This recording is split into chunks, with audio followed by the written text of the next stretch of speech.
BioFuelnet Canada. Welcome to the fourth and final webinar for the Seas theme.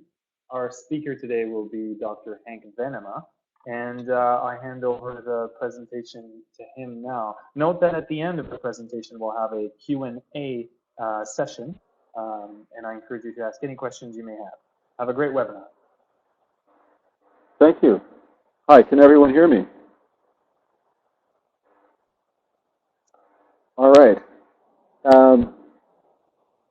Well, thanks for organizing this, Guillaume. The talk today will focus on the idea of biofuel feedstocks doing more than climate mitigation. And I'll illustrate that concept with the case of cattail, a macrophyte, a wetland biomass species that's quite aggressive and common in actually everywhere in the world.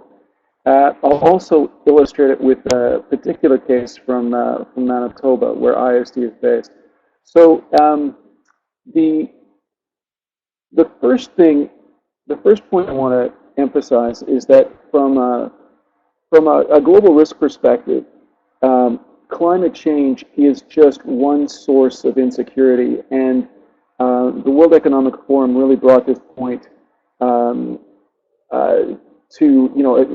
a clear focus with their 2011 Global Risk Report, where they talked about the water, energy, food nexus, with climate change as a stressor on linked systems. And so that's really the perspective that we're taking here, that it's, climate change mitigation is important. Adapting to the impacts of climate change as they stress water, food, and energy systems is also important. We'll also discuss the particular case of phosphorus, which is an interesting resource. In all biological life, terrestrial biological life requires phosphorus. The adenosine triphosphate molecule carries energy for photosynthesis. So all biomass is built upon the availability of phosphorus. And it's interesting because there's no atmospheric sink for phosphorus. So the atmosphere doesn't cycle this critical nutrient, unlike nitrogen. So you have a case where you have limited supplies of phosphorus, come from relatively few places in the world, and they're used as agricultural fertilizers, and then they're flushed one time through ecosystems, and their excess creates these large algae blooms. And the picture in the right here is a beach, a Lake Winnipeg beach, suffering an algae bloom from an excess of phosphorus. So there's this duality. On the one hand, it's a scarce and strategic resource. On the other hand, it's an environmental pollutant, and aquatic life suffers from the excess of it. So it's really important that, well, let's put it this way. The idea that phosphorus, rock phosphate, could be depleted is actually a serious concern. Unlike oil, if oil is depleted, we've got a large number of possible substitutes, including biofuels. If phosphorus is depleted, there are no substitutes. So the idea of, it's just a very good example of another axis of sustainability that one needs to consider when looking at biofuels. I'll skip to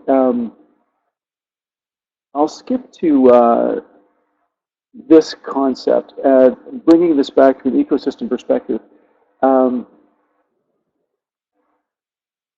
When you grow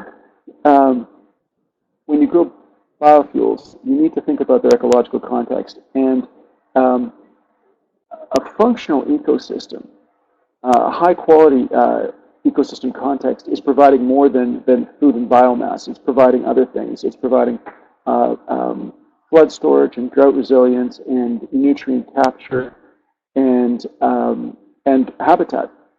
And what has happened in the agricultural landscape is that we've really eliminated all those other ecosystem services and watershed functions, and we've focused on optimizing the landscape for one purpose, which is biomass production. And we think that that's that's not very sustainable.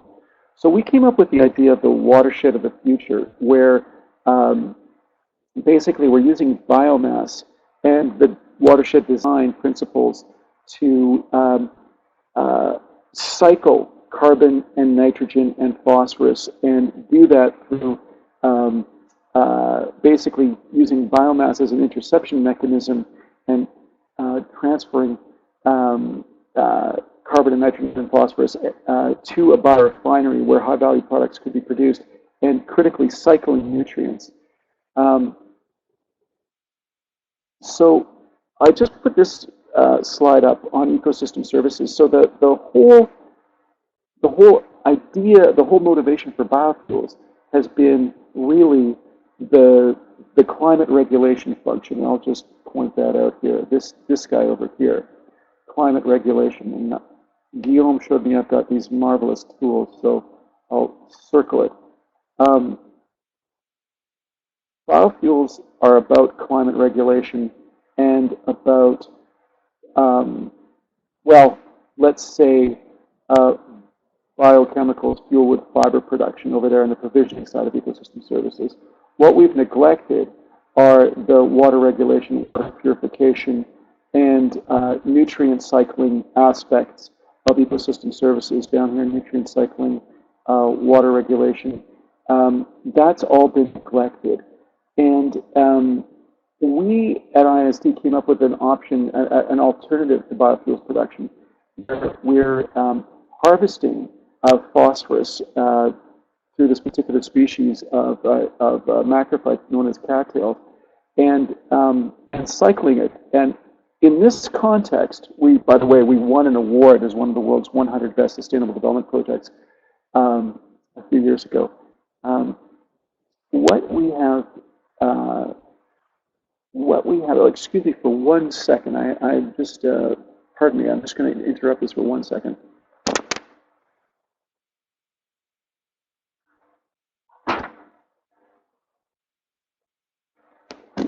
I'm back.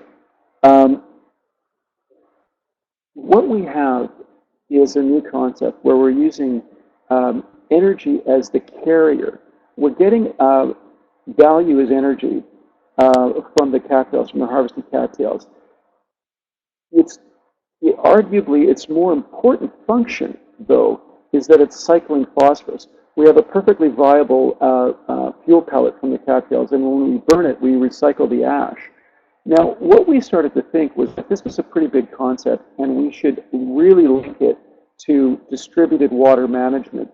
And we did some modeling of that, and what it turns out is that these are some of a few of the ecosystem services, and this is just for 3 different locations where we modeled biomass production and water storage and nutrient interception.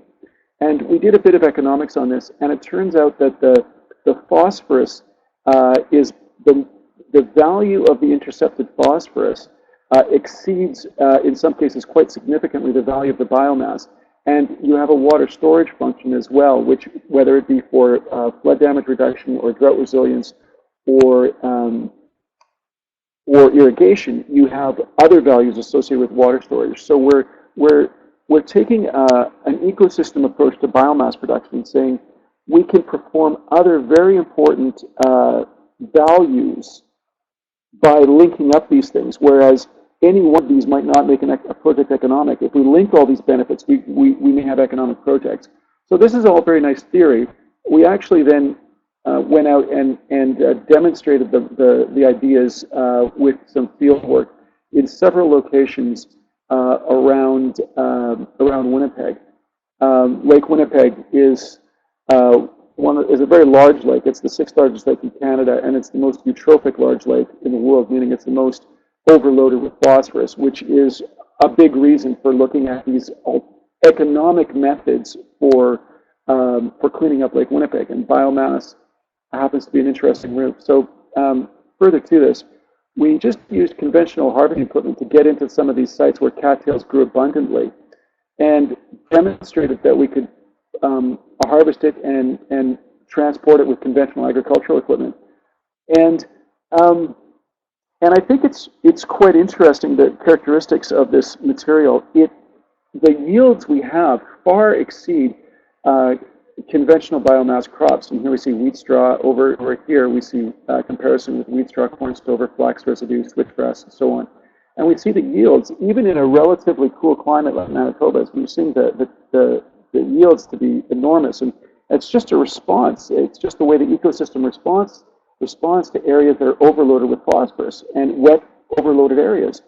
And so we're just um, we're just using this response, this ecosystem response, to our benefit by harvesting the material, removing it permanently from the system, recycling the phosphorus, and letting this plant basically act as a form of bioremediation and mining down these phosphorus loads, and it's a very practical, we think, way of dealing with a difficult environmental problem, which is non-point source nutrient loading. So just a few other points here. The cattails, from an energetic perspective, compare very well with wood chips and wheat straw and so forth. We've got significantly higher productivity, and on a per unit basis, we've got at least as good energy densities. And as I say, the ash, the byproduct, is a resource as well, because the phosphorus is in the ash and can be processed for fertilizers. So just bringing this all together, we looked at the return on investment for a biocoal plant based on cattail production, and we looked at three scenarios. So it's a very simple ROI calculation: the revenues minus the operating expenses over the capital expense. And we looked at three scenarios where you're only monetizing the energy benefit, and another case where we're monetizing the energy and the carbon emissions benefit, and a third case where we're monetizing the energy and the carbon and the phosphorus benefits. And I'll just, for posterity, I'll take you through some of the cost estimates, and this is based on our actual field work. And we know we're not optimized, but we're still coming up with a reasonable feedstock cost of about $75 a ton. And this is, as I say, just some pilot projects where we know there's a significant amount of optimization still possible. I'll just run you through the ROI calculations. If you look at this in the left column, we have the feedstock price. And so we're in here around $70 to, say, $100. That's a pretty, we think we could be significantly lower, but just conservatively, let's say we're $70 to $100 in terms of feedstock cost.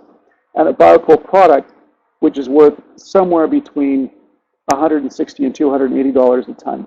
So you can see that that only in the extreme case here do we get a return on investment above 11%. So no investor would look at a cattail based biocoal plant if at 11%. That's just not on.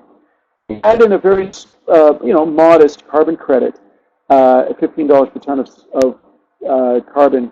We're looking in the best case of ROIs, 15 to 20%. That's looking reasonably good.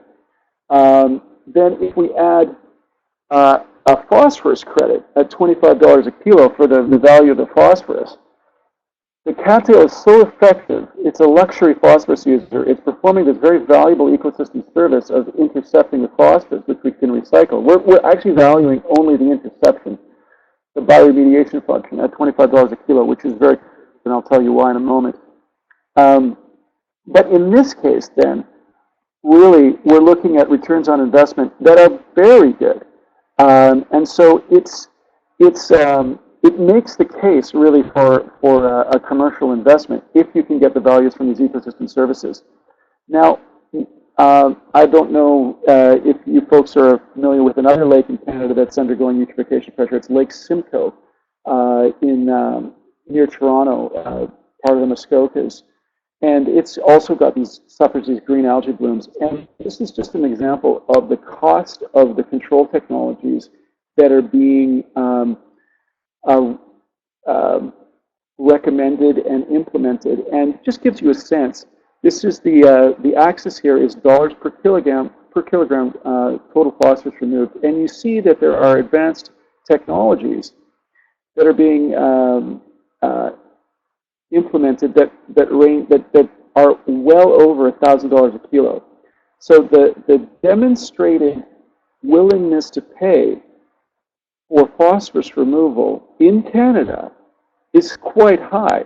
When we want our lakes clean, we will pay for it. Now, the point here is that the ecosystem provides a very valuable alternative in the form of cattails, and other macrophyte plants do this as well. And we can instead design watershed management systems that avoid the need for these heavy costs on phosphorus removal technology, on water quality technology. So I just added this graph to ensure that there's some sense of credibility to the numbers that I've been using. So just a further slide here. This is a slide on. This is a slide on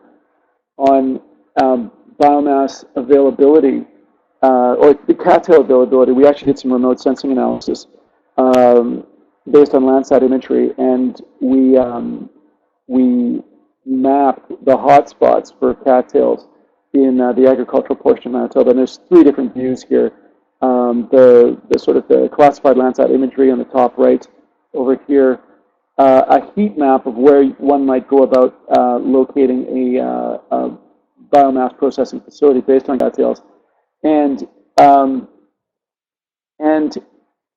over here, this is just the same data broken down by rural municipality, just to give you a sense of different ways we're processing the data. And I'll just one more slide here. I'll chalk this up as a success story.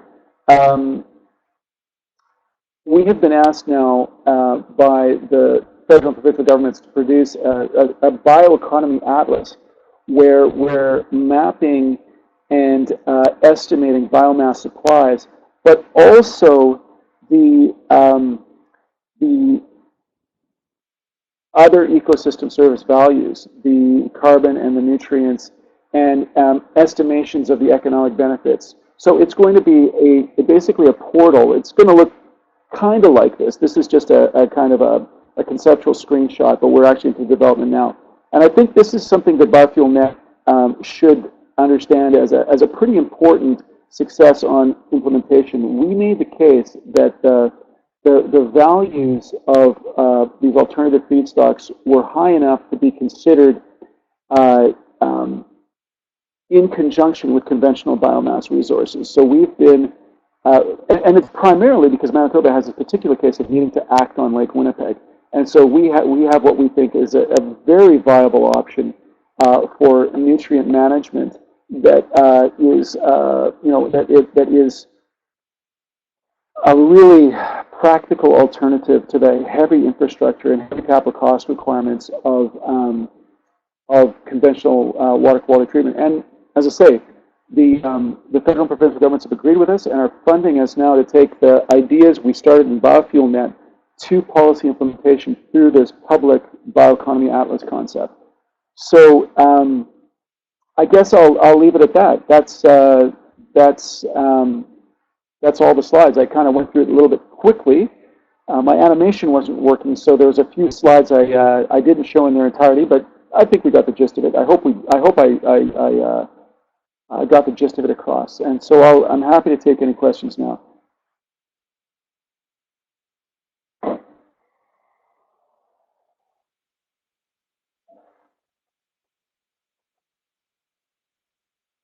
This is Guillaume from BioFuelnet.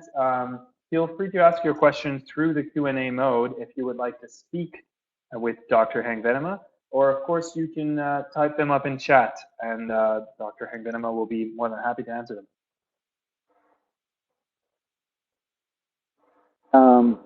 Sure. Aaron's asked if you can get the slides to pass on to colleagues at the U.S. Department of Energy. Yes, absolutely. We have some collaboration with University of Minnesota.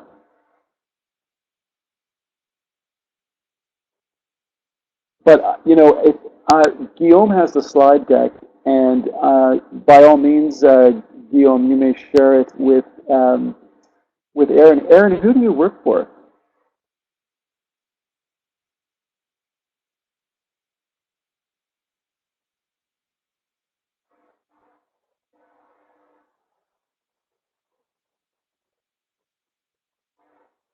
I work at U.S. Department of Energy, but I'm from Winnipeg. Oh, very interesting.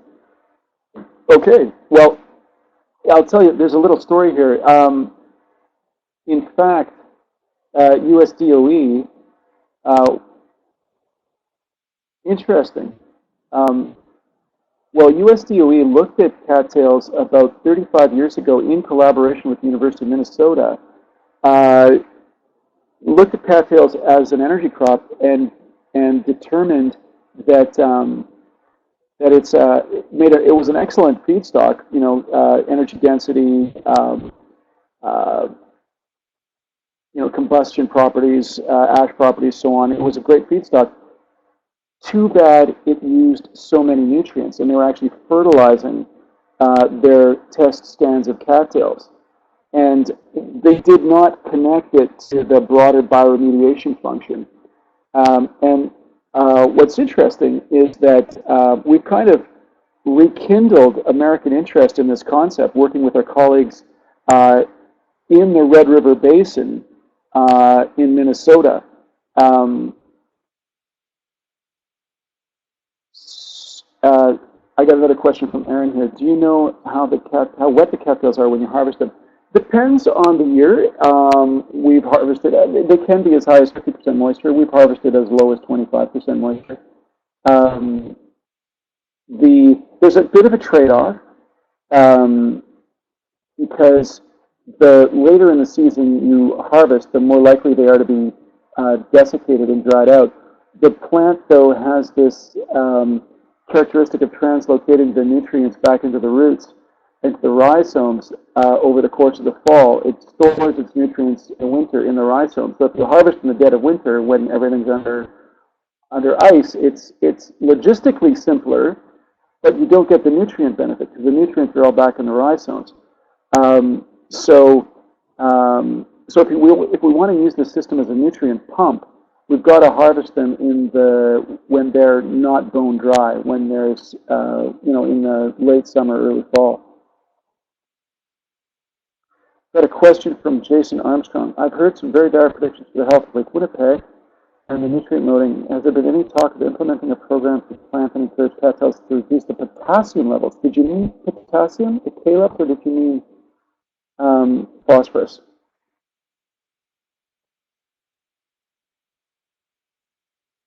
Okay.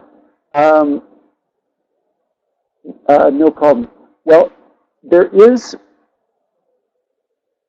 we have had policy influence here, and I think this is significant. The province released a surface water management strategy, and just a couple of months ago, and there were two elements in it that were pretty important. It was very strong on wetlands conservation, recognizing the multiple ecosystem services that wetlands create, really discouraging drainage. There's this recognition now that the flooding issues and relatedly the nutrient loading issues are a function of the fact that the agricultural landscape is so intensively drained. And so the provincial surface water management strategy had a strong emphasis on wetlands conservation because these wetlands provide all kinds of benefits, habitat, of course, and flood and drought modulation, I would say.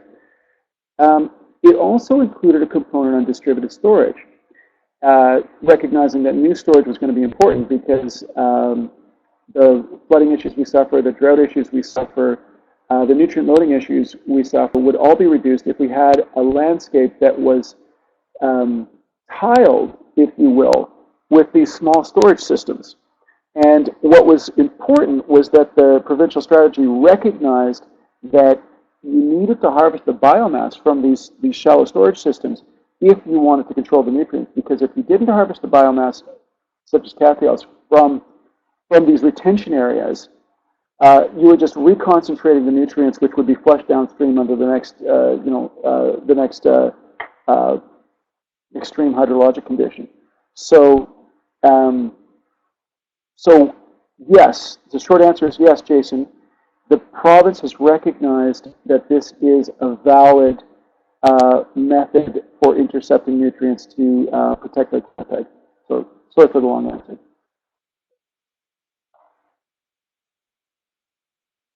How is the phosphorus reclaimed for reuse? Well, there's, I guess, there's a couple of ways to do this. The ash itself can be land applied, and then you've got a slow release fertilizer, sort of similar to what the firm in Vancouver, their name escapes me right now. They produce a slow release fertilizer from recovered phosphorus from wastewater treatment plants, and they're a startup company that they've attracted a lot of venture capital, and their name escapes me right now. Sorry about this. Anyway, their product, they basically have a bolt-on system for wastewater treatment plants that produces a struvite, a mineral that's high in phosphorus that is a slow-release fertilizer, and there's a good market for that in the horticulture industry. Similarly, our ash is a slow-release fertilizer. Now, we are looking at ways to further refine the ash to extract a more conventional fertilizer ingredient. But what we know from some agronomic trials at the University of Manitoba is that we can directly land apply the ash and see a good agronomic response. I've got another question from Aaron here. How wet does the area have to be for the cattails to grow? Phosphorus loading is also a common problem around dairies, for example. Yeah, well, you could. How wet does the area have to be? Cattails grow, they like it when it's wet in the spring. If, like, for example, a highway ditch is typically wet in the spring and dries out over the course of the summer, and they're full of cattails. So I guess we see them any place where there's inundation for, I would say, 3 to 4 weeks in the spring. Any place where that's a low spot where it's wet for several weeks in the spring, we seem to see aggressive cattail growth. Obviously, very wet areas, the coastal wetlands around Winnipeg, also are conducive to cattails. Cattails are pretty impressive in the way they root. They can root in soil, and they can sort of form a kind of a mat and kind of agglomerate and float. So they're pretty versatile. They can handle. It has to be wet in the spring. It doesn't have to stay wet to get good cattail growth. Although the wetter it is, the more growth you get. In the place where we've done the commercial harvesting, we've seen it's usually dry by say mid-July, and we still see 10 tons a hectare productivity. In the coastal wetlands area,